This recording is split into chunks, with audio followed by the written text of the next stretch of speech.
Assalamualaikum warahmatullahi wabarakatuh. Salam sejahtera untuk kita semua. Abi Bun, bertemu lagi dengan Ustadz Aziz Irawan di sini. Ustadz berasal dari SMP Muhammadiyah Al-Ghifari. Baik, di sini kita akan melanjutkan ya materi yang sebelumnya, yang mana terdapat dalam bab 3 kelas 7 yang mana berjudul Kesatuan Indonesia dan Karakteristik Daerah. Nah, baik, poin pertama ya, wilayah negara Indonesia. Seperti kita ketahui bahwa wilayah merupakan salah satu syarat berdirinya suatu negara.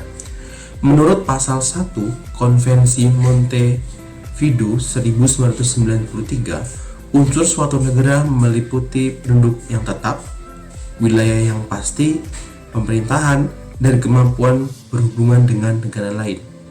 Bila tak ada wilayah yang dimiliki, maka suatu negara tentu tidak bisa berdiri.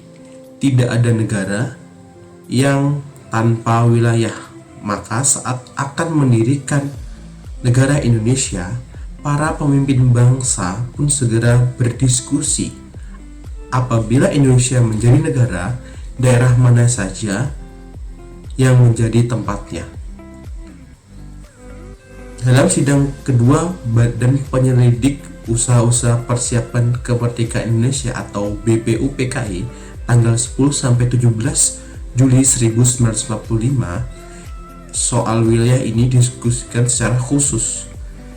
Nah, selanjutnya poin 1, batas wilayah. Negara mensyaratkan wilayah sebagaimana rumah kita yang jelas tempatnya. Oleh sebab itu, para tokoh di negara segera melakukan pembahasan mengenai wilayah negara Indonesia. Upaya menentukan tentang luas dan batas Indonesia merdeka dibahas dalam sidang Badan Penyelidik Usaha Persiapan Kemerdekaan Indonesia atau BPUPKI. Dalam risalah sidang BPUPKI yang diterbitkan oleh Sekretariat Negara, tercatat beberapa pendapat para anggota sidang mengenai penetapan batas wilayah negara.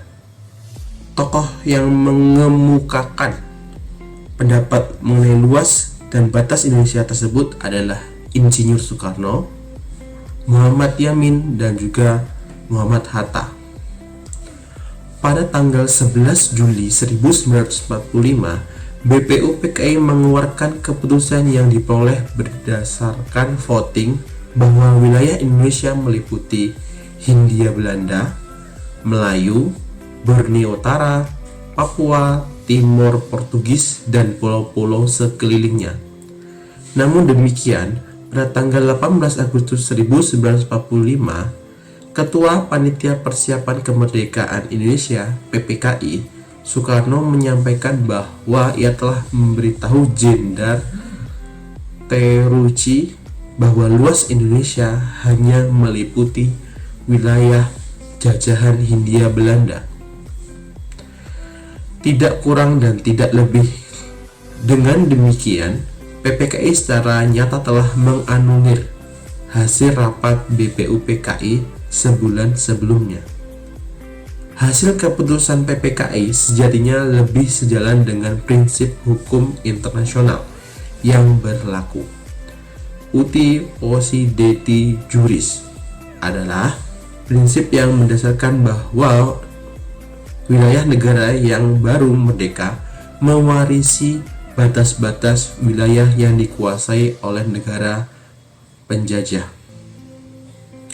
Dalam ranah tata negara, pasal 2 Peraturan Peralihan Undang-Undang Dasar 1945 digunakan sebagai dasar bagi berlakunya perjanjian yang ditandatangani oleh pemerintah kolonial Belanda dengan negara lain, termasuk perjanjian pembatasan yang menetapkan batas wilayah. Selanjutnya, poin kedua, penetapan wilayah. Perbedaan pendapat tentang wilayah terjadi dalam sidang BPUPKI. Oleh karena itu, Ketua BPUPKI Rajiman Widyodiningrat kemudian memutuskan melakukan pemungutan suara untuk menetapkan wilayah negara Indonesia. Dalam hal ini ada 3 pilihan yang harus ditentukan, yaitu sebagai berikut. A. Pertama, seluruh Hindia Belanda. B. Kedua, seluruh Hindia Belanda ditambah Malaya, Borneo Utara, Timor, dan Papua. Yang C atau ketiga, seluruh Hindia ditambah Malaya dan Borneo Utara. Seluruh peserta sidang diminta memilih 3 pilihan tersebut. Dari seluruh peserta sidang, sebanyak 19 orang peserta memilih pilihan pertama, lalu sebanyak 39 orang peserta setuju dengan pilihan kedua, dan 6 orang peserta memilih yang ketiga. Selain itu, terdapat juga peserta yang tidak memilih. Maka BPUPKI pun memutuskan pilihan kedua tersebut, yang dijadikan wilayah Indonesia. Hasil keputusan BPUPKI dijadikan dasar oleh Panitia Persiapan Kemerdekaan Indonesia atau PPKI dalam menetapkan wilayah Indonesia. Selanjutnya, Malaya dan Borneo Utara yang dikuasai Inggris memutuskan untuk menjadi negara sendiri, sehingga menjadi negara Malaysia, Brunei, dan Singapura yang sekarang. Begitupun Timur dikuasai Portugis yang kini menjadi negara Timor Leste. Wilayah Indonesia pun mencakup Papua hingga Sumatera sampai saat ini. Yang ketiga, batas wilayah. Batas wilayah setiap negara bisa dibedakan menjadi 2 jenis. Pertama, batas wilayah berdasarkan hukum politik. Yang kedua, batas fisik yang ditentukan berdasarkan ketampaan bentang alam atau kondisi geografis antar wilayah negara.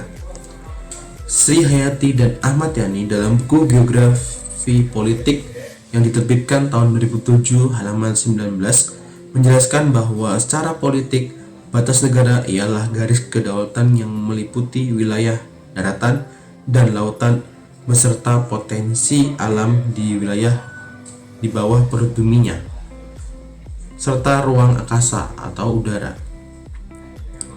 Batas wilayah memiliki arti penting karena sebagai pemisah satu daerah dengan daerah lainnya. Ini berkaitan dengan hak, kewenangan, dan tanggung jawab suatu negara atas sebuah kawasan. Dalam konteks hubungan internasional, kedaulatan bermakna kekuasaan tertinggi yang dimiliki oleh suatu negara untuk penyelenggaraan pemerintahan secara penuh dan mandiri. Dalam Undang-Undang Nomor 43 Tahun 2008 tentang wilayah negara, dijelaskan bahwa batas wilayah negara adalah garis batas yang merupakan pemisah kedaulatan suatu negara yang didasarkan atas hukum internasional, yang mana terdapat dalam pasal 1 ayat 4. Undang-Undang 43 tahun 2008 juga mendefinisikan konsep wilayah yuridiksi, yakni garis batas yang merupakan pemisah hak kedaulatan dan kewenangan tertentu yang dimiliki oleh negara, yang didasarkan atas ketentuan peraturan perundang-undangan dan hukum internasional.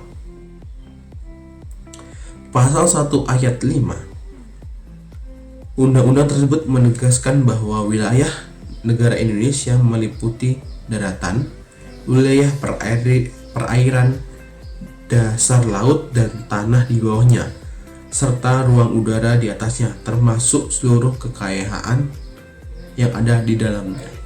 Baik, dapat disimpulkan bahwa salah satu syarat berdirinya suatu negara menurut Konferensi Montevideo pada tahun 1993, yang mana dibagi menjadi 4 ya, meliputi penduduk yang tetap, wilayah yang pasti, pemerintahan, dan kemampuan berhubungan dengan negara lain. Selanjutnya, dalam risalah sidang BPUPKI yang diterbitkan oleh Sekretariat Negara, tercatat beberapa pendapat para anggota sidang mengenai penetapan batas wilayah negara. Tokoh-tokoh yang mengemukakan pandangannya mengenai luas dan batas wilayah tersebut adalah Insinyur Soekarno, Muhammad Yamin, dan Muhammad Hatta. Selanjutnya, terdapat perdebatan tentang wilayah yang menjadi dalam sidang BPUPKI. Oleh karena itu, Ketua BPUPKI Rajima Widyodiningrat kemudian memutuskan melakukan pemungutan suara untuk menetapkan wilayah negara Indonesia. Dalam hal ini ada 3 pilihan yang harus ditentukan. Yang pertama, seluruh Hindia Belanda. Yang kedua, seluruh Hindia Belanda ditambah Malaysia, Borneo Utara, Timor, dan Papua. Yang ketiga, seluruh Hindia ditambah Malaysia dan Borneo Utara. Yang mana pada pemilihan ini atau voting ini akhirnya dipilihlah yang kedua, seluruh Hindia Belanda ditambah Malaysia, Borneo Utara, Timor, dan Papua. Akan tetapi Malaya dan Borneo Utara yang dikuasai Inggris memutuskan untuk menjadi negara sendiri sehingga menjadi negara Malaysia, Brunei, dan Singapura yang sekarang. Begitupun Timur yang dikuasai Portugis yang kini menjadi negara Timor Leste. Nah, akhirnya wilayah Indonesia pun mencakup Papua, Sumatera seperti saat ini.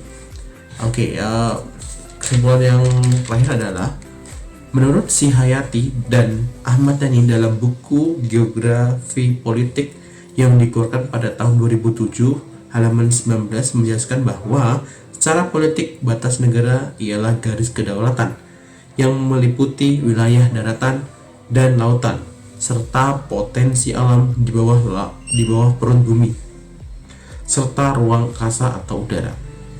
Jadi itu saja ya untuk kesimpulannya. Ya, semoga dengan pemaparan materi ini dapat menambah wawasan kita semua. Oke, untuk akhir saja pertemuan pada kali ini.